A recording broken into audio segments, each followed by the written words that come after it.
Salut à tous, c'est Clément du site objectivegrip.com. Si tu as cliqué sur cette vidéo, c'est que tu aimes rouler.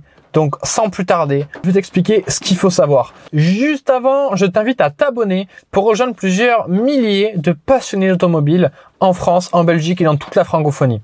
Donc maintenant que tu as cliqué sur cette cloche, alors déjà première chose, il faut que ta voiture veuille tourner d'elle-même, ok? Donc il faut que tu te démerdes pour que l'avant ne parte pas tout seul, on appelle ça le sous-virage, que l'avant tourne. Et il faut que tu te démerdes aussi pour que l'arrière ne décroche pas sauvagement en survirage. Il faut que tu trouves un juste milieu entre les deux, le plus proche de la perfection possible.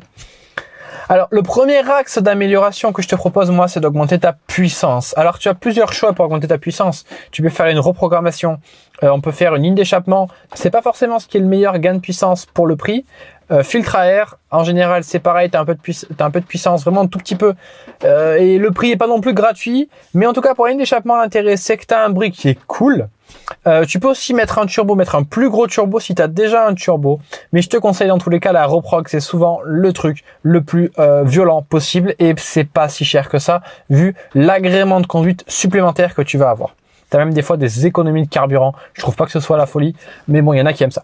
Une fois que tu as augmenté cette puissance, il va te falloir augmenter tes freins. Comment augmenter les freins? Non. Ne mets pas des étriers énormes en 6 pistons fixes de GTR ou même de Porsche 911. Non, ne fais surtout pas ça. Mais simplement du liquide de frein normal, du DOT 4 ou du DOT 5.1. Du Ferrodo par exemple, ça suffit largement. C'est excellent. Fais une purge assez souvent. Tous les 6 mois, 1 an, grand maximum si tu veux un bon freinage. Mais surtout, le truc number one à faire pour tes freins, crois-moi, c'est les plaquettes de frein. Moi, je roule avec des plaquettes de frein qu'on appelle Carbon Lorraine, c'est le modèle RC6. C'est une super marque qu'on retrouve en rallye. Alors, ça peut être un petit peu brillant. Je fais les freinages à froid et qui sont à 20 km/h ou 10 km/h juste quand tu vas t'arrêter, juste quand tu effleures la pédale de frein. Mais sur tous les autres freinages, il n'y a aucun problème, il y a zéro bruit. Et ensuite, c'est un freinage d'un mordant diabolique. Ça te permet de moduler d'une façon de psychopathe. Vraiment, c'est la meilleure. C'est pour moi la meilleure plaquette pour moduler utilisable sur route. Maintenant, si t'es pas sur route, c'est un autre débat. Mais il y a peu de gens qui sont pas sur route, honnêtement. Donc voilà, c'est vraiment l'amélioration number one. Tu mets cette plaquette, ensuite tu mets du liquide de frein, comme je te dis, potable, du 4 ou du 5.1 en DOT. Et ça ira très bien. Tu vas plus du tout reconnaître ton freinage. Crois-moi. Ne change surtout pas les disques de frein tout seul, ça ne sert à rien. C'est la pire erreur du débutant parce qu'en fait, pour effet d'empirer le mordant des freins, tes freins deviennent moins mordants qu'avant et ça on veut pas. Nous on veut du mordant et on veut de la modularité. Let's go to number 3! Le number 3, pour augmenter la tenue de route, qui est le troisième axe d'amélioration de la voiture, à mon sens, une fois que tu as ta puissance qui est réglée comme il faut, une fois que tu as des freins du feu de Dieu, tu veux une tenue de route de psychopathe. Et pour avoir ça, je te conseille de mettre des pneus de qualité. Alors sur les pneus, sur le web, il y en a des dizaines et des dizaines. Il y a les pneus route, il y a les pneus 4 saisons, il y a les pneus pluie, il y a les pneus neige, il y a les pneus semi-slick. Alors déjà, tu dégages toutes les catégories, tu gardes que les semi-slick. Et en gardant même que les semi-slick, tu vas en avoir des dizaines et des milliers. Tout le monde parle sur les forums. À quoi ça sert? Comment ça marche? Quel est le bon pneu et tout? Quel est le compromis? Moi, je préfère les AD08. Moi, je préfère les Toyo. Moi, je préfère les Yokohama.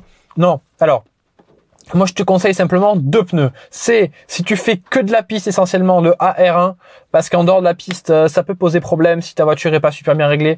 Et pour le pneu le plus polyvalent possible, le meilleur pneu, honnêtement, que je te conseille, c'est le Toyo R888R. Alors que ce soit le R888, qui est sa version précédente, qui est plus produite aujourd'hui, si tu le trouves, il n'y a aucun problème, mets-le.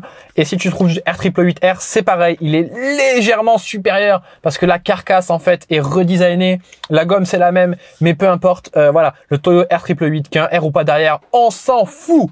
Donc tu nous mets ça, sachant aussi peut-être juste en parler que le R888R est légèrement mieux sous la pluie parce que il va avoir il a une bande en fait tout le long du pneu. Il a un dessin qui est un peu plus adapté à la pluie. Dans tous les cas, c'est un semi-slick, on n'est pas là pour ça. Ça tient quand même très bien sous la pluie. Voilà, vous inquiétez pas.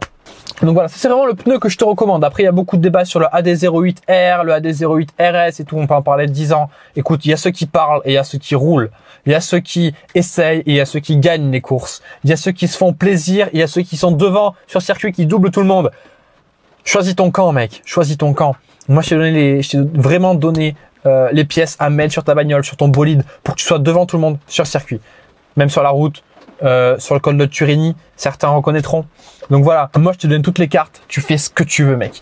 Donc si tu as aimé cette vidéo, mets un super like, partage-la pour que la chaîne soit vue et beaucoup plus vue, ok, qu'on ait des vues, qu'on domine le monde, mon frère. Donc voilà, Objective Grip. Si tu veux le t-shirt, bien sûr, il est dans la boutique objectivegrip.com. Si tu veux soutenir la chaîne aussi, c'est pareil. On va faire des grosses vidéos très sales. On a une 205.